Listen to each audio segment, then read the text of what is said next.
जय जोहार, जय आदिवासी, जय श्री राम। दोस्तों, मारू नाम से मेहुल ने यूट्यूब चैनल में तमारुं हार्दिक स्वागत है। આપણે આજે બ્લોગ બનાવી રહ્યા છે હેડામાં। તો આજે આપણે કેનાલનું પાણી આવ્યું હતું ને આપણે પાણી વાળી રહ્યા છે શેટિયાનું દિલું કામ કરવું પડે આપણે। હાજી ભીનું છે પાણી। કાલ પરનો દિવસ પાણી વાળ્યું છે, પાછું પાણી હું તમને બતાવું કેવું છે ભીનું। આ જો ભીનું પાણી છે, હાવ અટાણે જ પાણી, કાલ પરના દન જ પાણી વાળ્યું છે।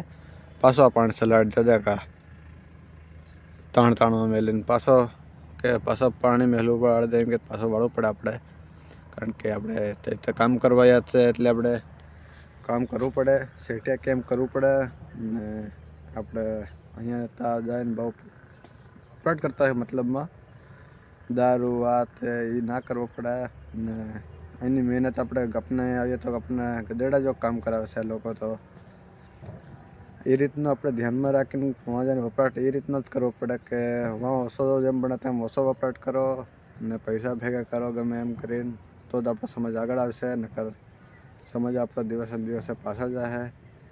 पैसा भेगा करवामां जल्दी राखवानी, कारण के बहु वपराट ना करवानो, समजी विचारीने पैसा वापरवानो आपणे। तो આવી રીતનું તો આપણે કામ કરવાનું। કામ તો બધા માણસ કરતા હોય, હું પણ કામ કરું છું। હું મેં ભાગ્ય રાખ્યું છે, પણ આપણે એટલે કામ કરવું જ પડે આપણે, મતલબમાં કામ નહીં કરવું પડે એવું નહીં, પણ કામ કરવું પડે। બધા માણસ કામ જ કરીને વપરાયા હોય, પણ આપણે ત્યાં જ પછી દારૂ પીતા હોય ને હમણાં ચાંદીનો ભાવ વધી એટલો સડી ગયો, બધું ખર્ચો કેવડો આપણે કે 7-8 લાખ રૂપિયા હોય તો એક લાડો પણ નકર નહીં પણ આપણા અત્યારે તમે જ કહો। પછી આપણે 7-8 લાખ રૂપિયા કમાતા નહીં હોય એક, બરાબર ને?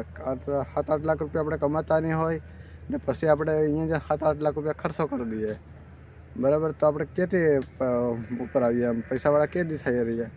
એટલે આપણે થોડું બધું સમજમાં થોડુંક મતલબમાં કાઢી દેવું પડે કે સાંજે ઓછી લઈ લેવાની કરો, દેજ ઓછું કરવાનું કરી દેવું પડે। થોડુંક માપે બધું હોય તો બધું માપે ચાલે, તો એટલો ખર્ચો ના આવે। નકર બહુ ખર્ચો આવી જાય, એટલો 7-8 લાખ રૂપિયા કોઈ મળે જોઈએ પણ ના હોય આપણા મળે બહુથી।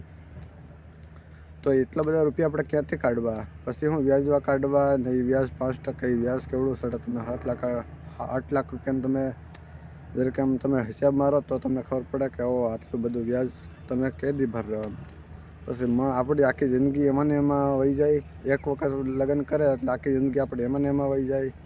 પછી આપણો છોકરો હોય એ પણ એમાં ને એમાં હસવાઈ રહે, એમાં ને એમાં આપણે એમાં ને એમાં જ બધું કરવાનું થાય। તો પછી આપણે કેદી પૈસાવાળા થઈ રહીએ? એટલે આપણે એટલું બધું ખર્ચ ના થવું જોઈએ। મહેરબાની કરીને હાવ ઓછામાં ઓછું કરવું પડે ખર્ચ, એ રીતનું આપણે કરવાનું।